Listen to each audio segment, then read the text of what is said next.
Lisa here with the Colored Umbrella. Today, let's try some of this Simply Matte from Counterculture. I have been so excited to try out this product, and I had this wood grain tumbler that I felt was perfect for it. The easiest way is to get your tumbler wet, and then with a gloved hand, just take a little bit. It's kind of got like a sandy consistency to it. And can I just also say that it smells absolutely amazing. It has like a citrus tint to it. And with your gloved hand, just move around that in a circular motion and just go around the entire tumbler. So the whole thing probably took about 5 minutes. And after about 5 minutes, I went to my sink and I rinsed it off, and I took a towel and I dried it off really good. If you're happy with your results, then you are good to go.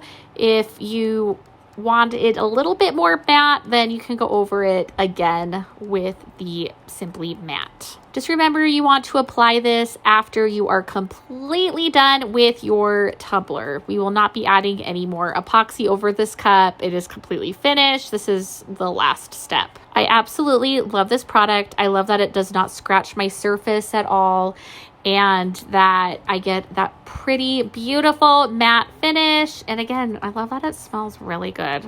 If you have any questions at all, just let me know. But I hope you have the best day ever and happy tumbler making. Bye.